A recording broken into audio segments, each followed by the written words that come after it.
Olá, eu sou a Rita, bem-vindos à minha cozinha, bem-vindos ao último vídeo de 2023 e à última receita do ano. Hoje vamos fazer uma brincadeira com uma receita que é o panettone, que nos últimos anos tem vindo a ganhar cada vez mais popularidade no nosso país, cada vez mais fãs, e é também uma receita que me pedem muito para fazer. Mas eu não vou fazer um panettone. Para fazer um panettone verdadeiro, tradicional, é preciso muita técnica, muito conhecimento, muito tempo. Para terem uma ideia, um panettone tradicional precisa de ser feito entre 5 a 7 dias. Precisa de vários amassados, precisa de várias fermentações, precisa de ter um fermento preparado ou a massa-mãe, e eu sei que é uma receita, se eu trouxesse para aqui o verdadeiro, muito provavelmente ninguém ia fazer. Eu tive sorte de trabalhar em Itália e de fazer panettones verdadeiros e acreditem,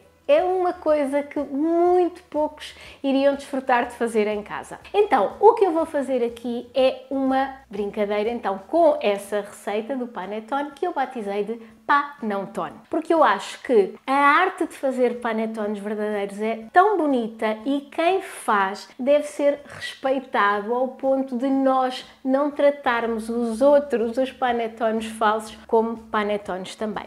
Por isso eu queria deixar só aqui este disclaimer. Para fazer este panão-tone eu peguei numa receita bem simples de brioche e panotenizei-a. Aproximei-a à massa de um panettone, mudei algumas coisas para que não só a textura, mas sobretudo o sabor se aproximasse o mais possível a um panettone verdadeiro, mas que fosse uma massa que, apesar de ser também uma massa fermentada, que fosse uma massa que os principiantes também conseguissem fazer. Eu espero que vocês se sintam então inspirados a experimentar esta receita, se forem fãs de panettone, e que fiquem então também fãs do panão-tone.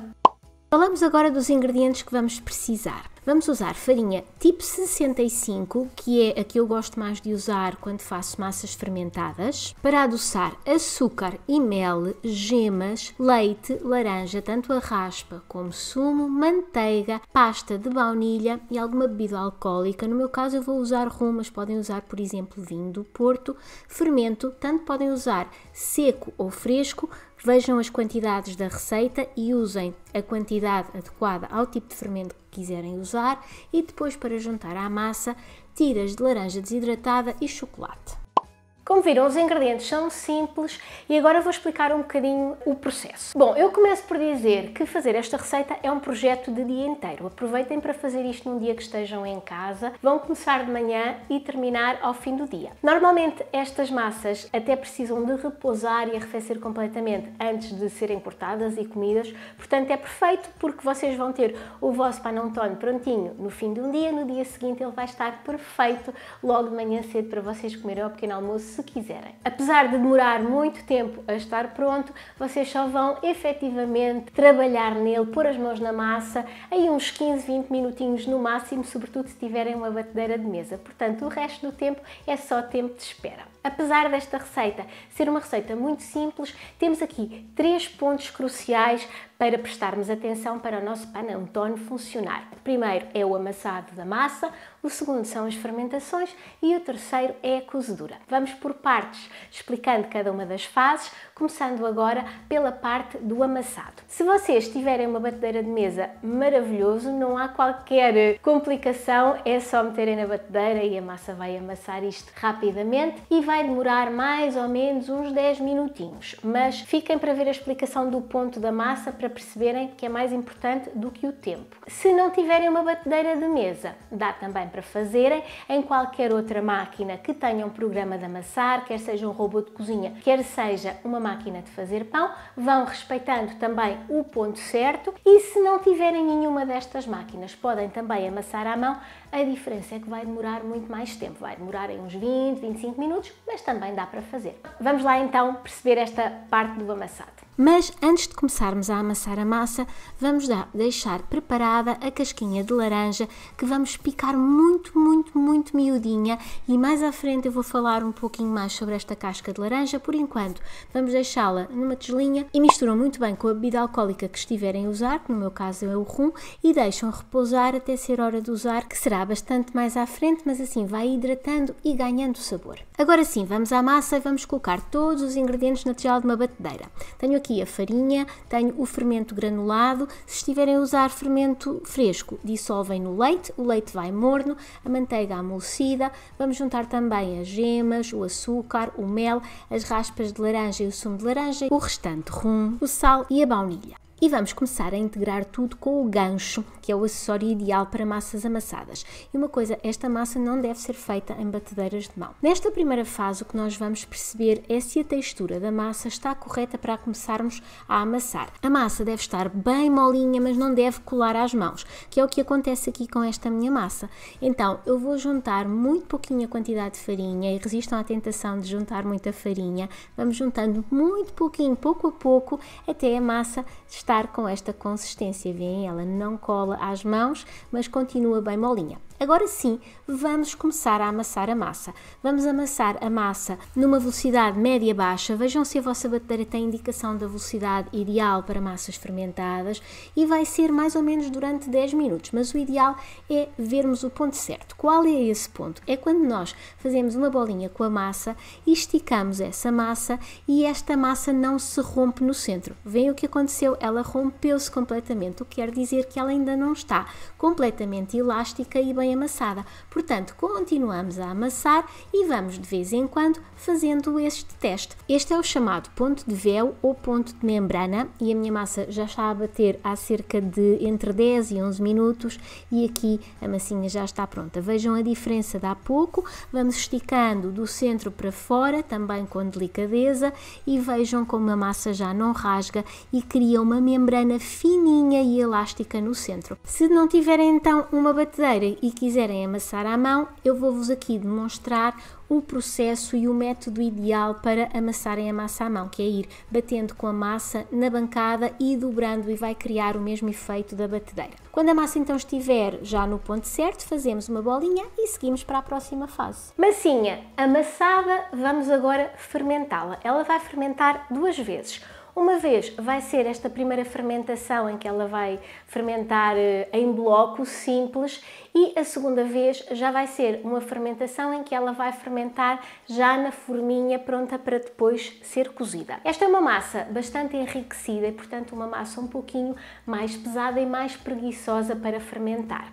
Mais ou menos ela vai demorar cerca de 3 horas para cada fermentação. Se estiver muito frio, pode até ser que demore mais. Normalmente o que eu faço é que eu coloco a fermentar num local quentinho. O que eu costumo fazer então, se for inverno, que é normalmente quando se faz estas receitas, eu coloco no forno, com o forno apagado, com uma tigelinha de água quente, para dar assim um clima morninho. O que nós queremos da primeira e da segunda fermentação é que a massa duplique de volume. Neste caso das fermentações é muito mais importante, em vez de olharmos para o relógio, olharmos mesmo para a massa, e portanto o que vamos esperar de cada uma destas fermentações é que ela duplique o volume. Voltamos à nossa bolinha de massa, que está então pronta para a sua primeira fermentação.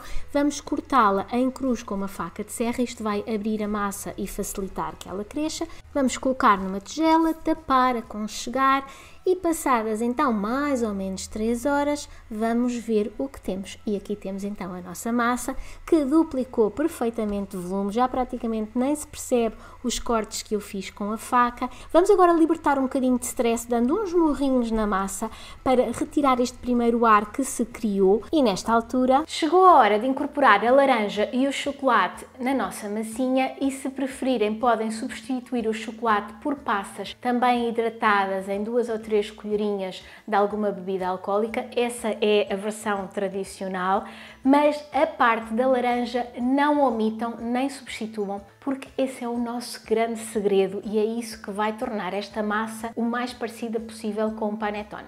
Este foi, aliás, um truque que eu aprendi a fazer panettone em Itália e realmente resulta muito, muito, muito. Esta casca de laranja eu comprei num supermercado, na zona ali onde vendem os frutos cristalizados, e foi uma caixinha que só tinha esta laranja, perfeita. Se não encontrarem, a outra alternativa que eu vos dou, visto que nós não vamos usar muita quantidade, é comprarem uma caixinha daquelas com pedaços de fruta cristalizada variada, que vem sempre pedaços de laranja como este. Com uma ou duas tirinhas é praticamente o peso que vocês vão necessitar. E isto não só vai dar sabor à massa, como também vai dar bastante umidade, aquela umidade característica da massa. Portanto, procurem aí que vão encontrar de certeza. Em último caso, se não encontrarem, o que não falta são receitas por esta internet fora a ensinar a fazer em casa, e também podem então usar uma versão caseira. Eu tenho aqui o meu chocolate que piquei bem picadinho e eu estou a usar uma mistura entre chocolate de leite e chocolate negro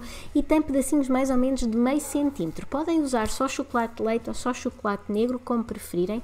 Vou juntar também a minha laranja bem picadinha e agora aqui nós não queremos amassar, só queremos mesmo incorporar e distribuir bastante bem estes pedacinhos por toda a massa. E a massa está pronta para a sua segunda fermentação. Vamos fazer uma bolinha bem bonitinha, para isso comecem com um disco e depois vão dobrando as pontas para dentro, viram ao contrário e vão ver que já vão ter a vossa bolinha, só precisam de ajeitar e dar ali um bocadinho de carinho e está então prontinha para ir para a forma. Vamos falar então agora das formas de panettone. Eu tenho aqui uma forma de papel, que são aquelas formas típicas que se encontram em lojas de pastelaria, lojas de artigos para bolos. Procurem online por formas de panettone que vão encontrar. Esta tem 14 de diâmetro e 10 de altura, é perfeita para esta quantidade de massa. Se não encontrarem ou não quiserem usar, a alternativa é usar uma forma redonda de bolo com o mesmo diâmetro e que vão forrar a base com um disco de papel vegetal e depois vão colocar a toda a volta um pedaço de papel vegetal alto, também para simular as paredes altas da forma de panettone. Colocamos então a nossa bolinha de massa na forma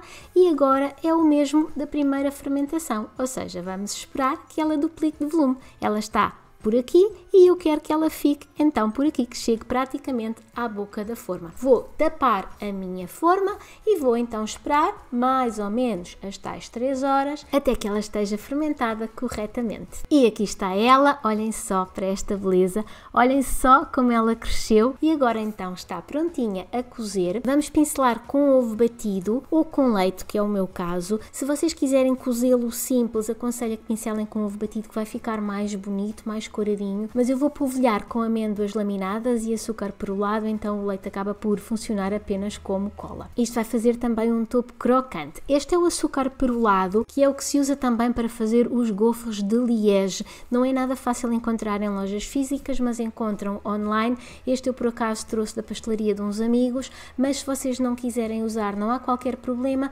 podem usar apenas a amêndoa, que já vai ficar ótimo. E finalmente está pronto a ser cozido. Chegamos à última fase do panettone, que vai ser a cozedura, e aqui também temos que ter muita atenção, porque nós temos uma massa bastante densa, que está enformada numa forma muito pequenina e, portanto, temos bastante volume de massa para cozer. Normalmente eu não dou aqui indicações sobre se o forno é com ventilação, sem ventilação, porque isso vai depender muito de cada forno.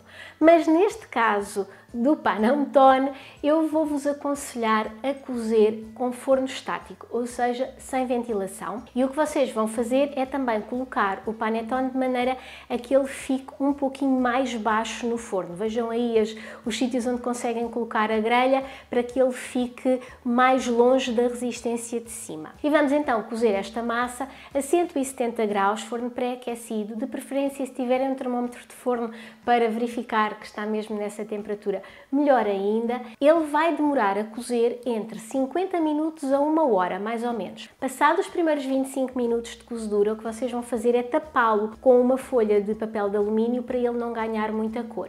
E depois vão controlando e vendo que ele fica bem sequinho, que ele está firme, tanto dos lados como em cima, e se quiserem, nos últimos 5 minutos de cozedura, retiram o papel de alumínio para que ele seque totalmente na parte de cima. E passadas então umas 8 horas desde que começámos, aqui temos o nosso panettone, que tem que estar bem firminho em cima, dos lados, quando vocês o retirarem do forno. Eu vou-vos só aqui mostrar isto por graça, porque este panettone, ao ser um panettone falso, não precisa de ficar de castigo de cabeça para baixo. Isto faz nos panettones verdadeiros, porque a massa é bastante mais delicada.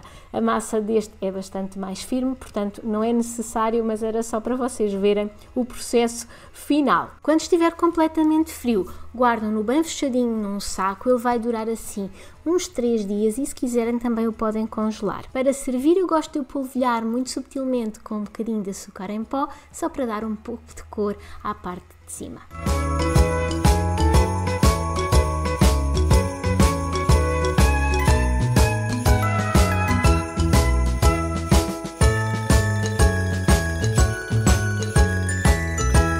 E finalmente, depois de um dia inteiro, aqui está o nosso panettone, que eu vou já abrir e mostrar-vos como é que ele está por dentro.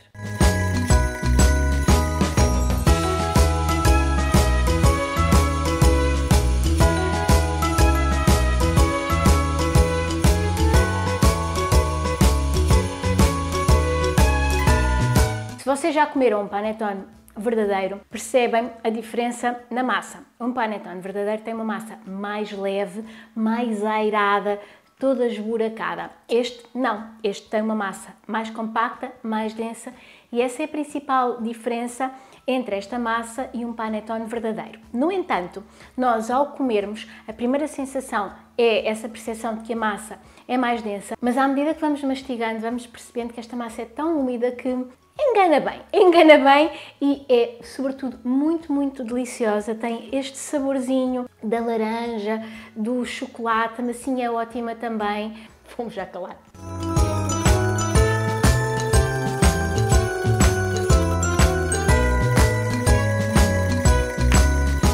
Pode ser um panettone falso, mas vale bastante a pena experimentarem. Espero que tenham gostado desta receita, desta brincadeira, e espero também que tenham gostado de todas as receitas que eu partilhei aqui durante este ano. E voltem para a semana e para o próximo ano, onde também teremos muitas receitas doces. Até lá, tchau e bom ano! A minha parte é esta aqui de cima, com o crocantezinho. É muito bom.